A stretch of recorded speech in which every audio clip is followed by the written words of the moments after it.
Madam Chair, members of the committee, hello. Thank you for inviting me to join you today on the traditional unceded Algonquin Anishinaabe territory. The study that you are doing on Islamophobia and the measures that we can take, that we must take, are necessary and urgent. And they have been urgent for quite some time. Last week, I was in London, Ontario, to commemorate the third annual commemoration of the brutal terrorist attack that killed 4 members of the Afzal family. On June 6, 2021, a man ran his pickup truck into the family while they were out for an evening walk. He killed a mother, a father, a grandmother, and a sister, and left a 9-year-old boy orphaned. This was a landmark case, the first in Canadian history, that found that a violent act based on white nationalism had met the threshold of terrorism. It serves as a stark reminder of the dangers of Islamophobia and why the work being undertaken by this committee is so important.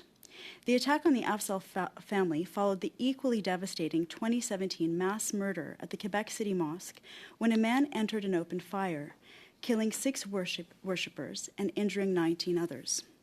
As a result of these incidents, Canada holds the devastating and regretful distinction of having the most targeted murders of Muslims of any G7 country. Quite simply, being Muslim in Canada is not as safe as it should be. For the past 8 months, things have only gotten worse. We are seeing a terrifying rise in Islamophobia everywhere, compounded by anti-Arab and anti-Palestinian racism. In London, Ontario, of all places, just this past weekend, a Muslim family's home was deliberately set on fire in what police are now investigating as an Islamophobic, anti-Palestinian hate crime.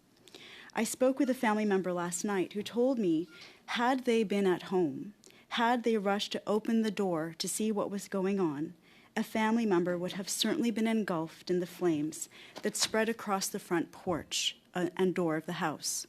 This is absolutely horrifying. As this committee has already heard, the National Council of Canadian Muslims reported over 1,000% increase in Islamophobic incidents since October 7th.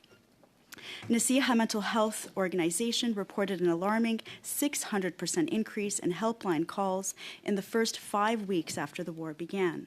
And furthermore, based on our office's research, between October 7th and March 5th, 2024, a variety of organizations collectively received over 1,000 incident reports related to Islamophobia and anti-Palestinian racism, with the large majority of cases being handled by NCCM and the Muslim Legal Support Center, who have operational legal clinics. This number represents nearly 7 cases received per day in this period. The cases ranged from discrimination to defamation, doxing, blacklisting, assault, vandalism, harassment, and violations of civil liberties. Online, the Institute for Strategic Dialogue has found a 422% increase in Islamophobic social media content within the first few weeks of October 7th. There have been hateful and horrific acts of vandalism in schools, community centers, and places of worship. A few blocks from here, a mosque's windows were covered in feces. There have been various cases of harassment and violent assault. Visibly Muslim women and girls have been targets, being spat on while waiting for public transit or on university campuses, or even more violently assaulted. Disinformation, misinformation, and violent rhetoric proliferate online, further fueling tensions and emboldening bad actors. It feels like near constant fear, vigilance, and worry for oneself, one's family, and one's community. And you don't even have to be Muslim to feel it, as Islamophobia is often conflated with anti-Arab and anti-Palestinian sentiment and impacts allies as well. Madam Chair, I am deeply worried about all of this, and I am worried that things will only escalate. The dehumanization of Muslims that is transpiring in Canada is disturbing in its similarity to the post-9/11 era and the ensuing war on terror. It saddens me that we are once again back to feeling othered and excluded and unable to freely exercise our rights and freedoms, our loyalty to Canada questioned, our efforts to contribute positively overlooked or dismissed. Thank you, Madam Chair, and I look forward to the questions from the committee.